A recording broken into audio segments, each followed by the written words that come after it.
he wrote to Richard Wilhelm's translation of a Chinese Taoist text called The Secret of the Golden Flower. And it was Jung who helped me to remind myself that I was, by upbringing and by tradition, always a Westerner, that I couldn't escape from my own cultural conditioning, and that this inability to escape was not a kind of prison, but was the endowment of one's being with certain capacities, like one's arms and legs and mouth and teeth and brain, which could always be used constructively. And I feel it's for this reason that I have always remained for myself in the position of the comparative philosopher, wanting to balance East and West rather than to go overboard with enthusiasm for exotic imports. But there are aspects of Jung's work far beyond this that I want to discuss. And first of all, I want to call attention to one fundamental principle that underlay all his work and that was most extraordinarily exemplified in Jung himself as a person. And this is what I would call his recognition of the polarity of life. That is to say, his resistance to what is to my mind the disastrous and absurd hypothesis that there is in this universe a radical and absolute conflict between good and evil, light and darkness, that can never, never, never be harmonized. This conflict has come up to us in a very vivid way in recent days with the trial of Adolf Eichmann. And with Arthur Koestler's passionate denunciation of any sort of philosophy of life, and he's thinking in mind, he has in mind particularly Eastern philosophies like Buddhism and Hinduism, which so slur the absolute differences between good and evil that in their name one could justify the sort of crimes which were committed in the concentration camps of Germany. And it's interesting too that certain people accused Jung also of Nazi sympathies because he too would not subscribe to the absolute state of a war between good and evil, going down to the very roots of the universe. Obviously, when certain crimes and catastrophes occur, human emotions are deeply and rightly aroused. And I would, for myself, say that were I in any situation where an Eichmann was operating, I would be roused to a degree of fury that I can hardly imagine in my present existence, but I know it would come out from me. I would oppose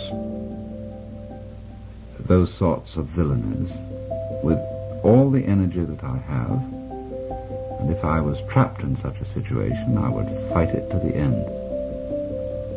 But at the same time, I would recognize the relativity of my own emotional involvement. I would know that I was fighting a man like Eichmann in the same way, shall we say, as a spider and a wasp, insects which naturally prey upon one another and fight one another, do so. But as a human being, I would not be able to regard my adversary as a metaphysical devil. That is to say, as one who represented the principle of absolute and unresolvable evil. And I think this is the most important thing in Jung, that he was able to point out that to the degree that you condemn others and find evil in others, you are to that degree unconscious of the same thing in yourself,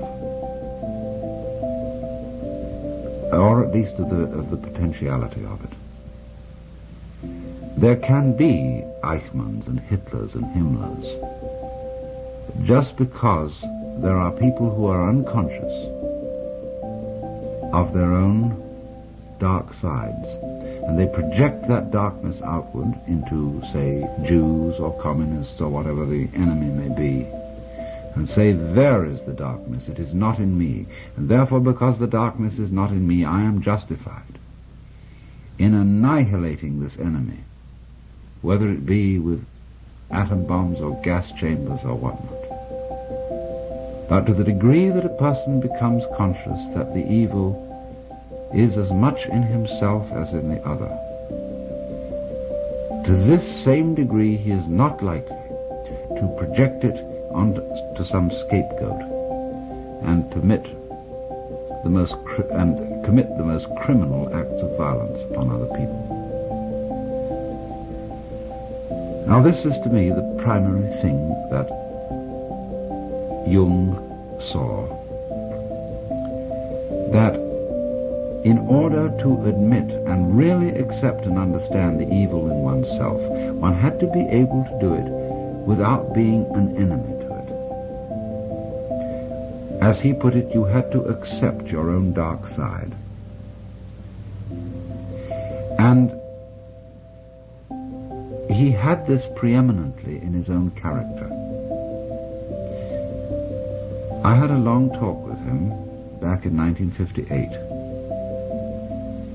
and I was enormously impressed with a man who was obviously very great, but at the same time with whom everyone could be completely at ease. There are so many great people, great in knowledge or great in what is called holiness, with whom the ordinary individual feels rather embarrassed. He feels inclined to sit on the edge of his chair and to feel immediately judged by this person's wisdom or sanctity. Jung managed to have wisdom, and I think also sanctity, in such a way that when other people came into its presence, they didn't feel judged. They felt enhanced, encouraged, and invited to share in a common life. And there was a sort of twinkle in Jung's eye that gave me the impression that he knew himself to be just as much a villain as everybody else. There's a nice German word, Hintergedanke, which means a thought in the very far, far back of your mind. Jung had a Hintergedanke in the back of his mind, which it showed in the twinkle in his eye. It showed that he knew and recognized what I've sometimes called the element of irreducible rascality in himself. And he knew it so strongly and so clearly, and in a way so lovingly, that he would not condemn the same thing in others, and therefore would not be led into those thoughts, feelings, and acts of violence towards others, which are always characteristic of the people who project the devil in themselves upon the outside, upon somebody else, upon the scapegoat. Now this made Jung a very integrated character. In other words, here I have to present a little bit of a complex idea. He was a man who was thoroughly with himself, having seen and accepted his own nature profoundly.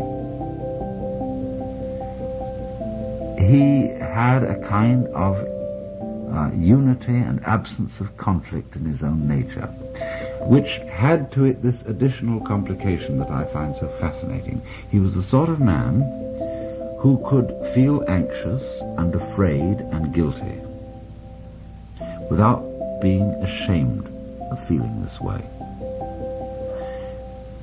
In other words, he understood that an integrated person is not a person who simply eliminated the sense of guilt or the sense of anxiety from his life, who is fearless and wooden and kind of sage of stone. He's a person who feels all these things, but has no recrimination against himself for feeling them. And this is, to my mind, a profound kind of humor. You know, in humor there's always a certain element of malice. There was a talk given on the Pacifica stations just a little while ago, which was an interview with Al Capp. And Al Capp made the point that he felt that all humor was fundamentally malicious. Now, there's a very high kind of humor, which is humor at oneself. A real humor is not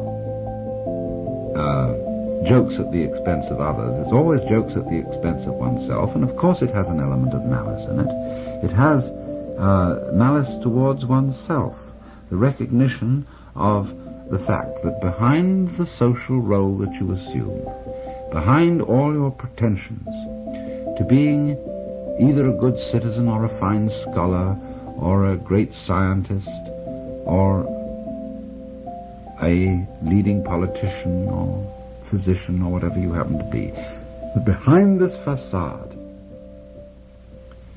there is a certain element of the unreconstructed bum, not as something to be condemned and wailed over, but as something to be recognized as contributive to one's greatness and to one's positive aspects in the same way that manure is contributive to the perfume of the rose. Jung saw this and Jung accepted this.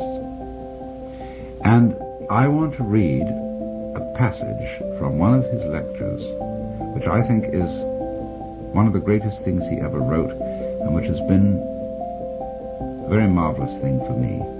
It was in a lecture delivered to a group of clergy in Switzerland a considerable number of years ago, and he writes as follows. People forget that even doctors have moral scruples, and that certain patients' confessions are hard even for a doctor to swallow. Yet the patient does not feel himself accepted, unless the very worst in him is accepted too. No one can bring this about by mere words. It comes only through reflection, and through the doctor's attitude towards himself and his own dark side. If the doctor wants to guide another, or even accompany him a step of the way, he must feel with that person's psyche. He never feels it when he passes judgment. Whether he puts his judgments into words or keeps them to himself makes not the slightest difference. To take the opposite position and to agree with the patient offhand is also of no use. Feeling comes only through unprejudiced objectivity. This sounds almost like a scientific precept, and it could be confused with a purely intellectual, abstract attitude of mind. But what I mean is something quite different. It is a human quality, a kind of deep respect for the facts, for the man who suffers from them, and for the riddle of such a man's life. The truly religious person has this attitude. He knows that God has brought all sorts of strange and inconceivable things to pass, and seeks in the most curious ways to enter a man's heart. He therefore senses in everything the unseen presence of the divine will. This is what I mean by unprejudiced objectivity. It is a moral achievement on the part of the doctor, who ought not to let himself be repelled by sickness and corruption. We cannot change anything unless we accept it. Condemnation does not liberate, it oppresses. I am the oppressor of the person I condemn, not his friend and fellow sufferer. I do not in the least mean to say that we must never pass judgment when we desire to help and improve. But if the doctor wishes to help a human being, he must be able to accept him as he is. And he can do this in reality only when he has already seen and accepted himself as he is. Perhaps this sounds very simple, but simple things are always the most difficult. In actual life, It requires the greatest art to be simple, and so acceptance of oneself is the essence of the moral problem and the acid test of one's whole outlook on life. That I feed the beggar, that I forgive an insult, that I love my enemy in the name of Christ, all these are undoubtedly great virtues. What I do unto the least of my brethren, that I do unto Christ. But what if I should discover that the least amongst them all, the poorest of all beggars, the most impudent of all offenders, yea, the very fiend himself, that these are within me, and that I myself stand in need of the alms of my own kindness, that I myself am the enemy who must be loved, what then? Then, as a rule, the whole truth of Christianity is reversed. There is then no more talk of love and long-suffering. We say to the brother within us, Raka, and condemn and rage against ourselves. We hide him from the world. We deny ever having met this least among the lowly in ourselves, and had it been God himself who drew near to us in this despicable form, we should have denied him 1,000 times before a single cock had crowed. Well, you may think the metaphors rather strong, but I feel that they are not so needlessly. This is a very, very forceful passage, and a memorable one in all Jung's works,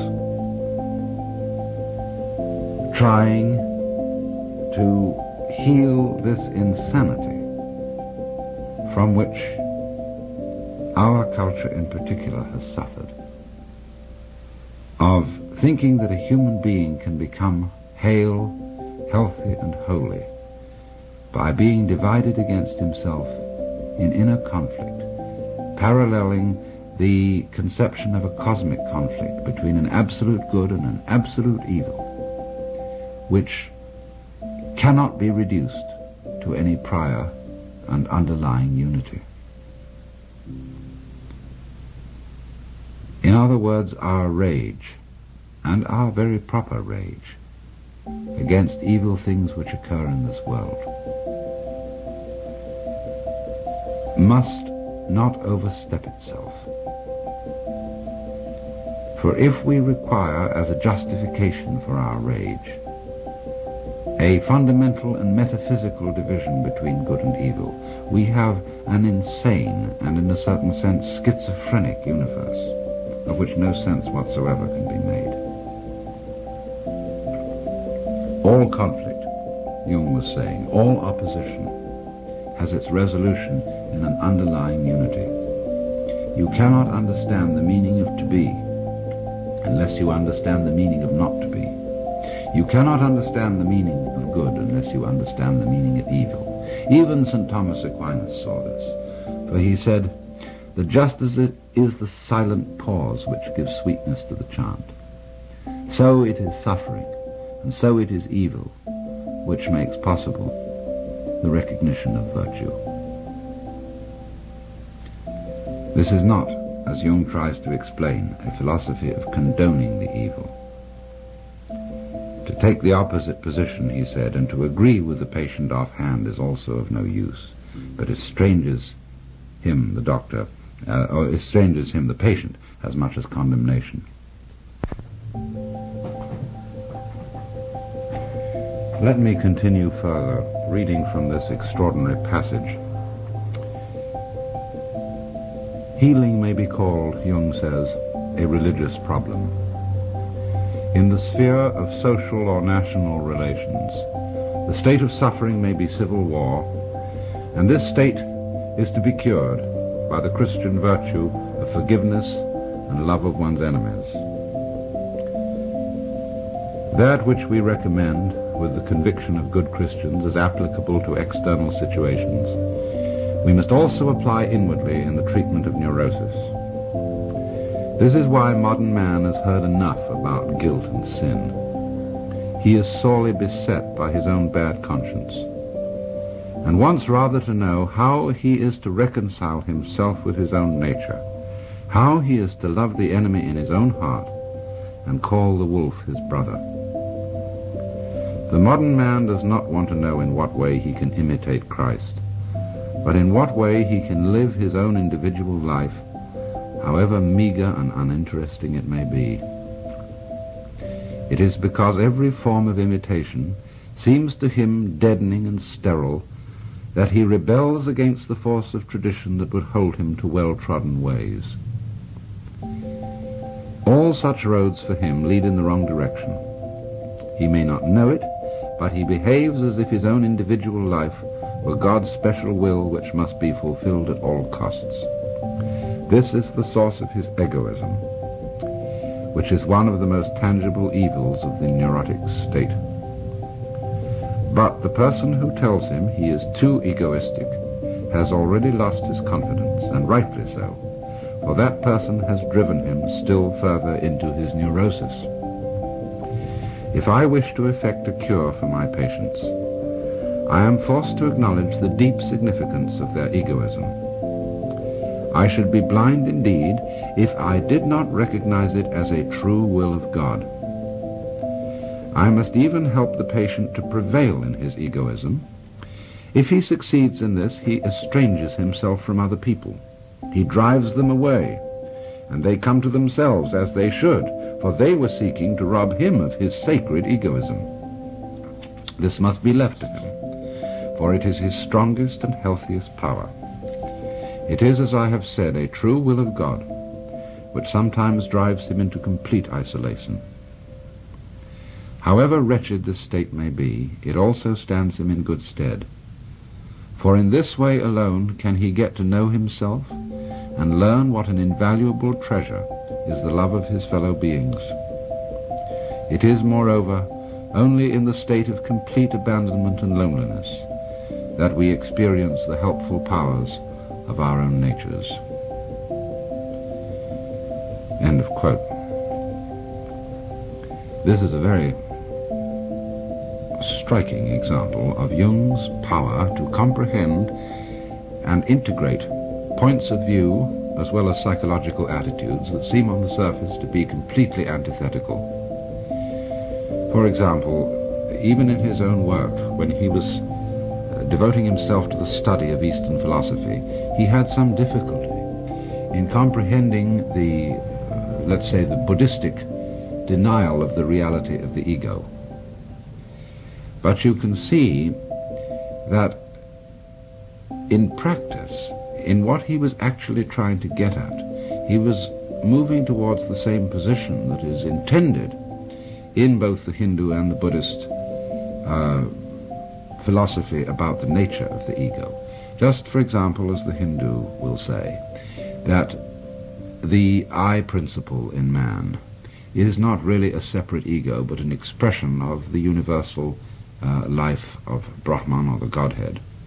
So Jung is saying here that the development of the ego in man is a true will of God, and that it is only by following the ego that one, and developing it to its full extent, that one fulfills the function which this, you might say, temporary illusion has in man's psychic life. For he goes on and says here, when one has several times seen this development at work, one can no longer deny that what was evil has turned to good, and that what seemed good has kept alive the forces of evil. The archdemon of egoism leads us along the royal road to that ingathering which religious experience demands. What we observe here is a fundamental law of life, enantiodromia, or conversion into the opposite.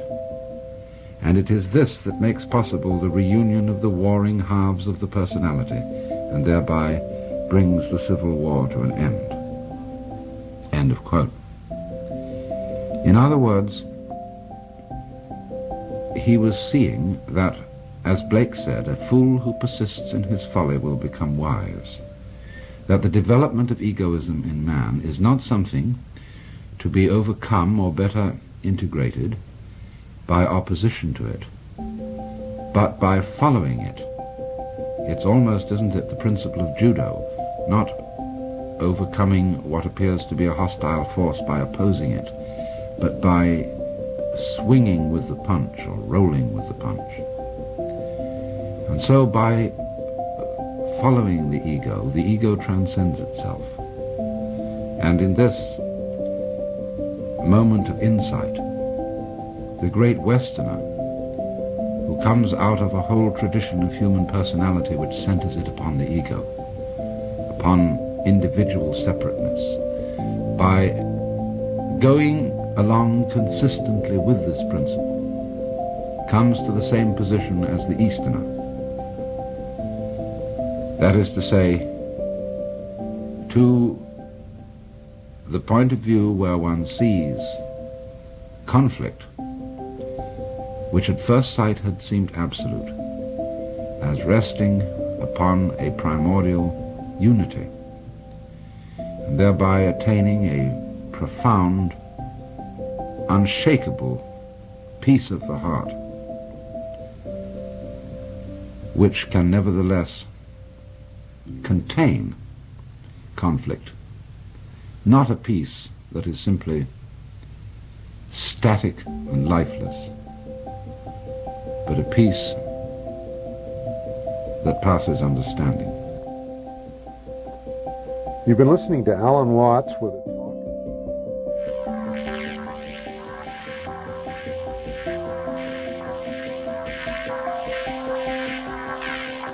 Finishing off our lecture tribute to Carl Jung tonight on Alan Watts here on WFMU.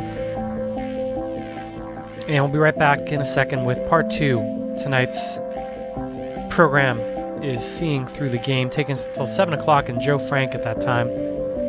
This is Freeform listener-sponsored WFMU in Jersey City. Alan Watts, brought to you every Thursday night at 6.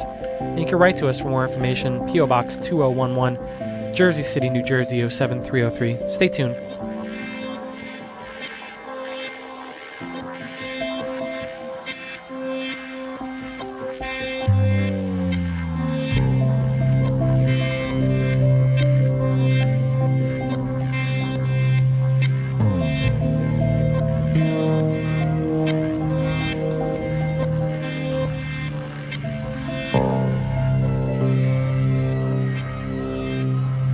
I suppose that some of you have read a very fascinating work that was written many years ago by C.G. Jung, a commentary that he wrote to a translation of a Chinese classic by Richard Wilhelm called The Secret of the Golden Flower. Now you may remember that in that commentary he takes up the very fascinating problem of the dangers inherent in the adoption of Oriental ways of life by Westerners, but more particularly the adoption of Oriental spiritual practices such as yoga. And I remember I learned a great deal from that essay and appreciated it very much in ever so many ways, because even in my own fascination with forms of Oriental philosophy, I've never been tempted to forget that I'm a Westerner. But as I think this essay over, I'm not sure that Jung discouraged the practice of yoga by Westerners for quite the right reasons. I find so often the difficulty in Jung's ideas lies in his theory of history, which is, I feel, a hangover from 19th century theories of history encouraged by Darwinism, namely that there's a sort of orderly progression from the ape through the primitive to the civilized man. And of course, naturally at that time, that was all hitched in with the theory of progress. And it was highly convenient for the cultures of Western Europe, which were then one up on everybody else, to consider themselves in the van of progress. And when they visited the natives of Borneo and Australia and so on, to be able to feel that they were perfectly justified in appropriating their lands and dominating them because they were giving them the benefits of the last word in evolution. And therefore, under the influence of that sort of theory of history, which is felt in the work of both Freud and Jung, one gets the feeling of there being a kind of progressive development of human consciousness. And Jung is charitable enough to assume that because the Chinese and Indian civilizations are immeasurably older than ours, they've had the possibility of far more sophistication in psychic development, even though he feels, and probably rightly, that there are things they can learn from us. But the reason why he discourages the Westerner from the practice of yoga is that he says this is a discipline for a far older culture than ours, which along certain lines has progressed much further and has learned certain things that we haven't mastered at all yet. And thus he points out that when somebody embraces Vedanta or Theosophy or any yoga school in the West and tries to master a discipline of concentration in which they have to oust from their consciousness all wandering thoughts. He says that this for a Westerner may be a very dangerous thing indeed, because just exactly what the Westerner may need to do is to allow free rein to his wandering thoughts and his imagination and his fantasy, because it's only in this way that he can get in touch with his unconscious, and that his unconscious will not leave him in peace until he gets in touch with it. And he assumes the members of Oriental cultures have done this long before they went in for yoga practice. Now, I don't think this is quite true, but I do think there are other reasons why Western people need to exercise a good deal of discrimination and caution in adopting Eastern disciplines and ways of life. In other words, it's rather like the problem of taking medicine. You know, if you don't feel very well and you go to a friend's medicine cabinet and you sort of look it over and see bottles of medicine in there, and you say, I'm sick, I need medicine, so you take some medicine. Any medicine will do. Well, it won't. And according to what's the matter with you, so the medicine has to be prescribed. And I don't think that the things which some of the Eastern disciplines are designed to cure are quite the same things that we need. Now, it's fundamental to my view of the nature of such forms of discipline as Buddhism and Taoism that they are ways of liberation from a specific kind of confinement. That is to say, they're ways of liberation from what I've sometimes called the social hypnosis. In other words, every culture, every society,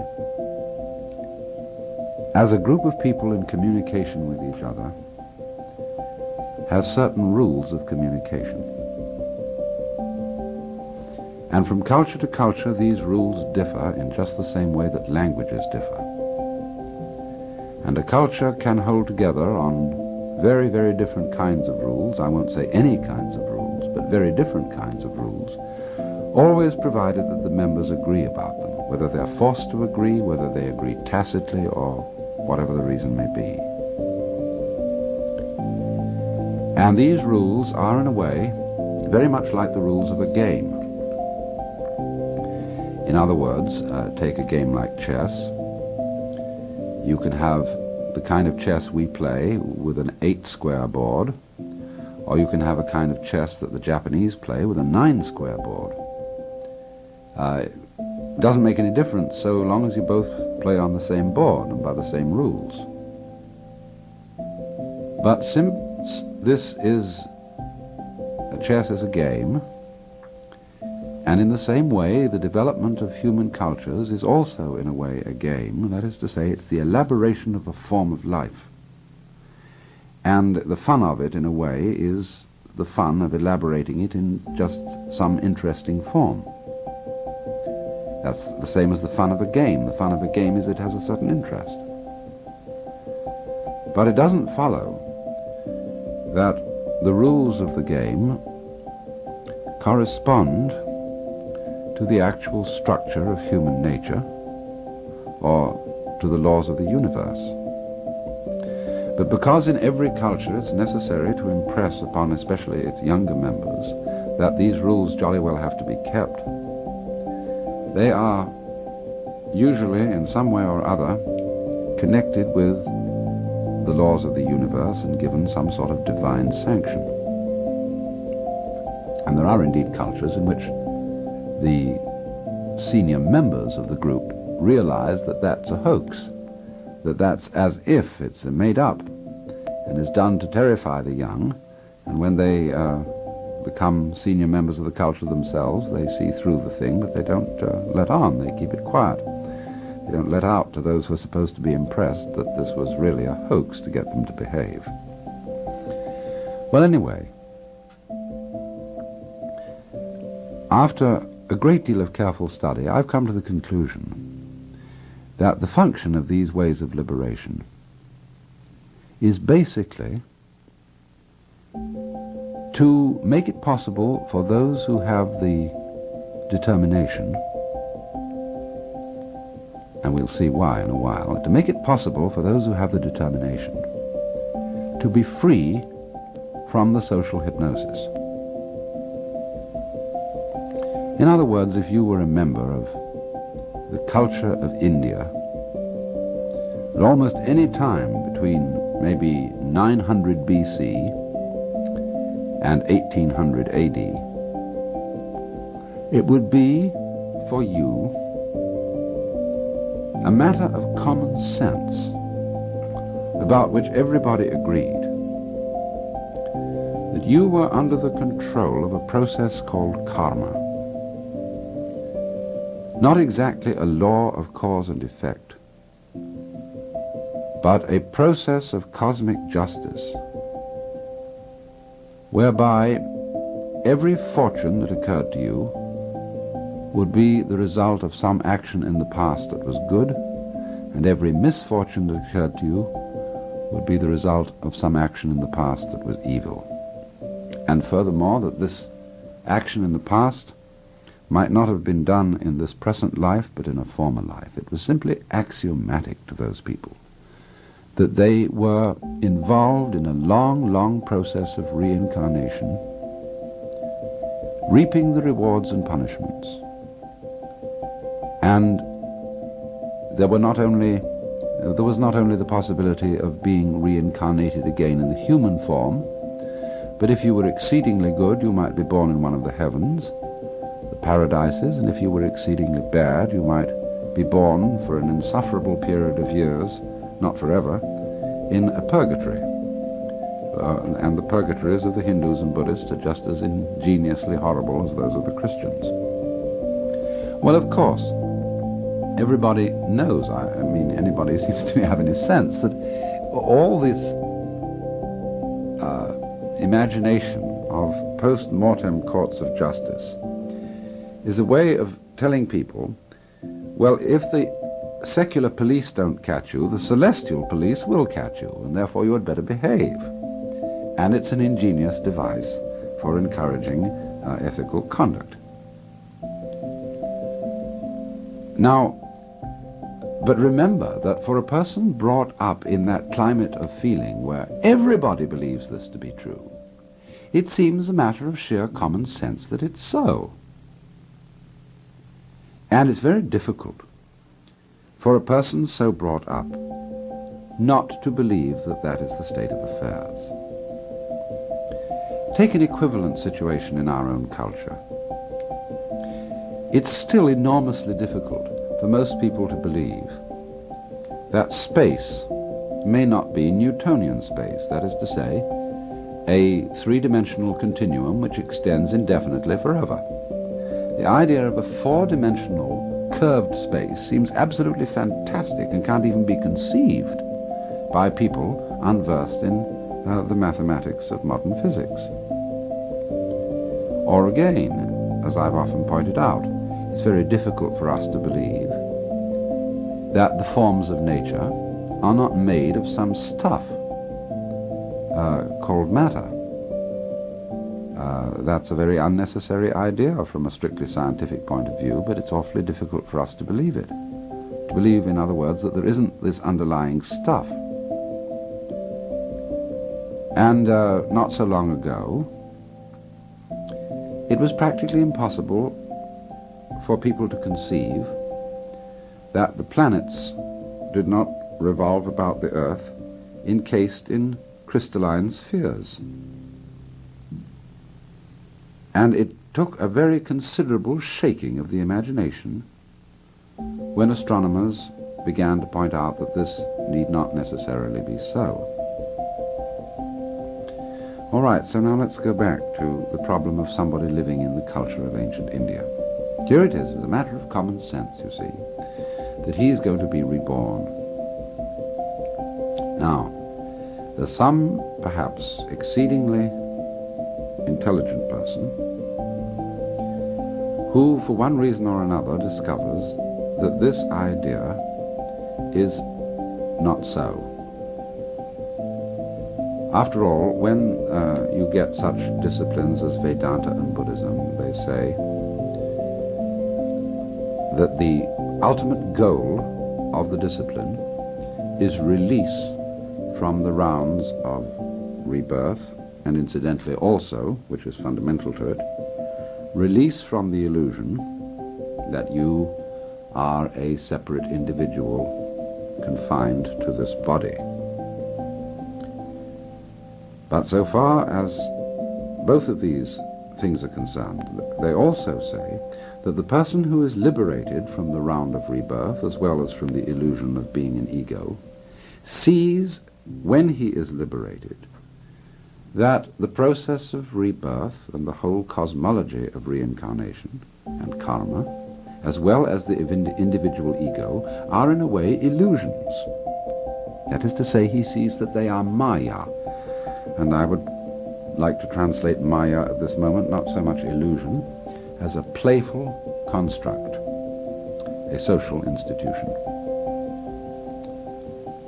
So he sees, you see, that those things are not so. They are only pretended to be so. And you see, he ceases to believe in karma and reincarnation and all that in exactly the same way that a modern agnostic no longer believes in the resurrection of the body at the Day of Judgment.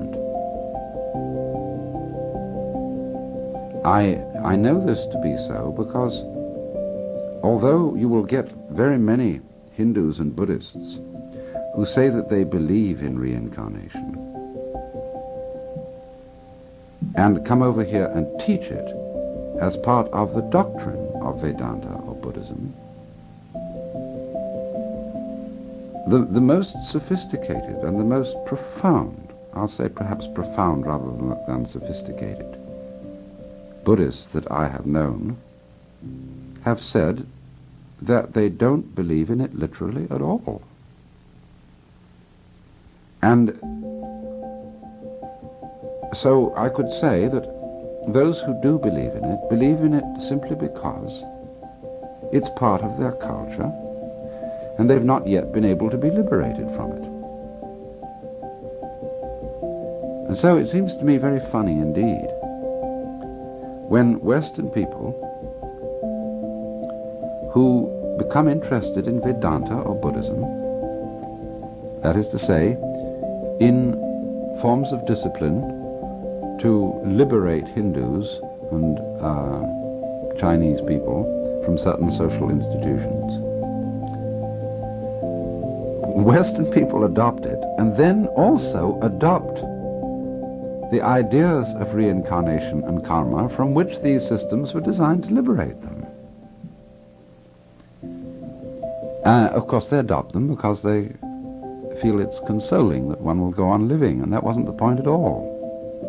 Or that it explains something, that why one suffered in this life was not because the universe was unjust, but because you committed some misdeed in the past. And so Westerners who take up the Oriental doctrines in that spirit, unfortunately, take up the very illusions from which these doctrines were supposed to be ways of deliverance.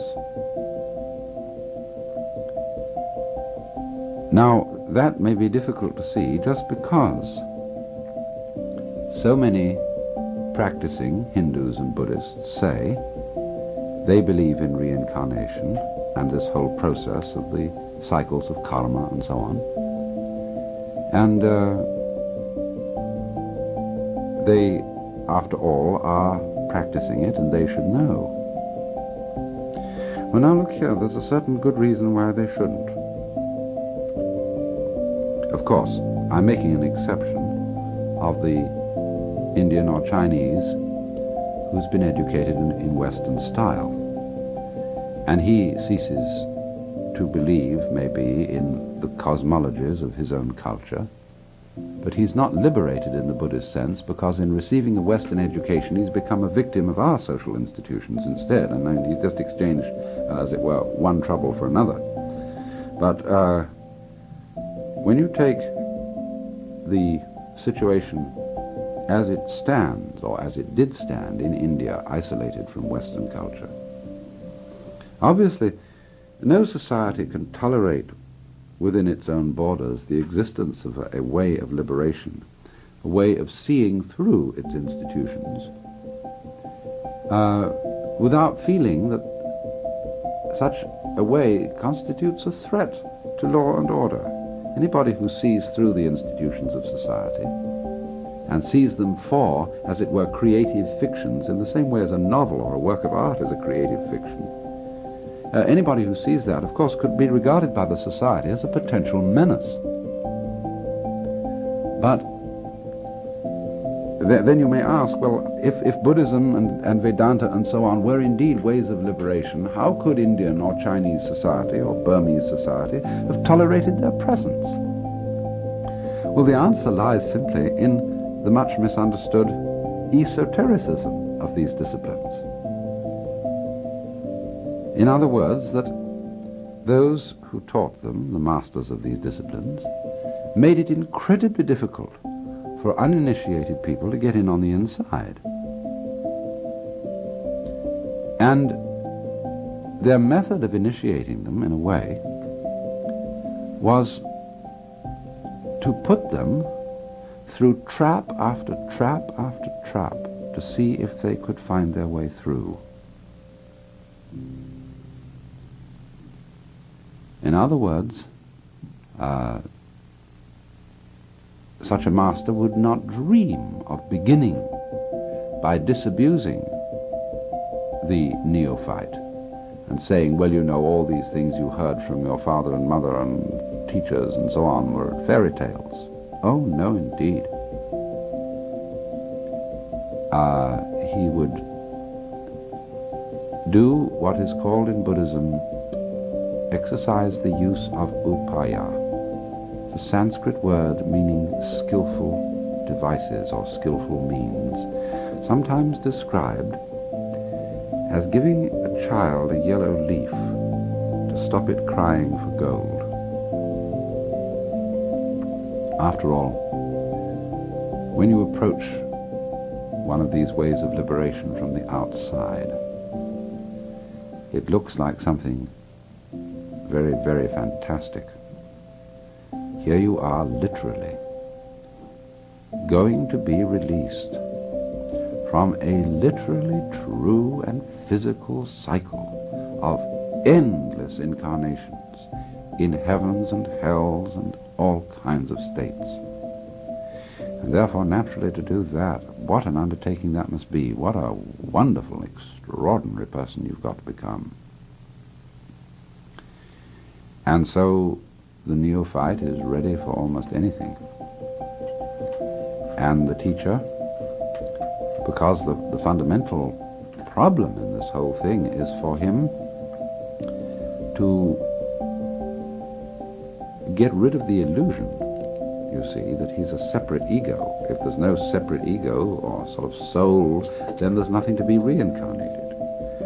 So all the teacher really, he has all kinds of complicated ways of doing it, but all that he really says to him is, well now, if you will look deeply into your ego, you will find out that it is a non-ego, that your self is the universal self, as he might say if he were a Vedantist.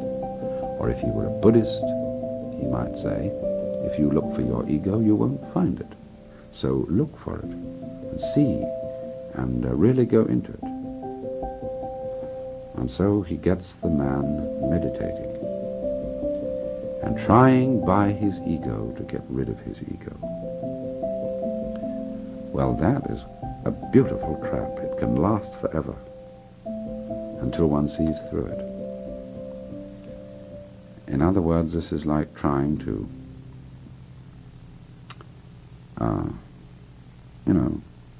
sweep the darkness out of a room with a broom.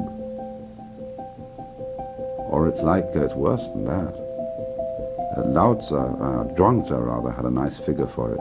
Beating a drum in search of a fugitive. That's to say, when the police go out because they've had a telephone call that there's a burglar, they come racing to the house with a siren full blast, and the burglar hears it and runs away. Because, of course, to try and get rid of the ego for one's advantage in some way is an egotistic enterprise, and you can't do it. And so, of course, the student gets to the point where he begins to realize that everything he does to get rid of his ego is egotistic. And this is the kind of trap in which the teacher gets him.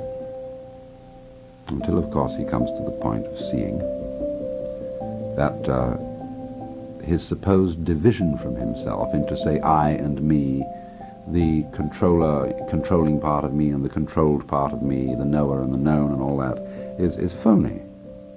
There is no way of standing aside from yourself, in other words, and as it were, changing yourself in that way. But he discovers this finally. At the same time, he discovers, almost at the last minute, you might say, the fallacy, or rather the fantasy nature, the game-like nature of the system of cosmology which has existed to, as it were, underpin or give the basic form of the social institutions of his particular culture or society. In other words, you may put it in another way. One of the basic things which all social rules of convention conceal is what I would call the fundamental fellowship between yes and no. Say, in the Chinese symbolism of the positive and the negative, the yang and the yin. You've seen that symbol of them together like two interlocked fishes. Well, the great game, the whole pretense of most societies, that these two fishes are involved in a battle. There's the up fish and the down fish, the good fish and the bad fish. And there's out for a killing. And the white fish is one of these days going to slay the black fish. But when you see into it clearly, you realize that the white fish and the black fish go together. They're twins. They're really not fighting each other, they're dancing with each other. That, you see, though, is a difficult thing to realize in a set of rules in which yes and no are the basic and formally opposed terms. When it is explicit in a set of rules that yes and no, or positive and negative, are the fundamental principles, it is implicit but not explicit that there is this fundamental bondage or fellowship between the two. But the fear is, you see, that if people find that out, they won't play the game anymore. Supposing a certain social group finds out that its enemy group, which it's supposed to fight, is really symbiotic to it. That is to say, the enemy group fosters the survival of the group by pruning its population. We'd never do to admit that. We'd never do to admit the advantage of the enemy, just as George Orwell pointed out in his Fantasy of the Future, 1984, that a dictatorial government has to have an enemy, and if there isn't one, it has to invent one. And by this means, by having something to fight, you see, having something to compete against, the energy of society to go on doing its job is stirred up. And what the Buddha or Bodhisattva type of person fundamentally is, he's one who's seen through that, who doesn't have to be stirred up by hatred and fear and competition to go on with the game of life.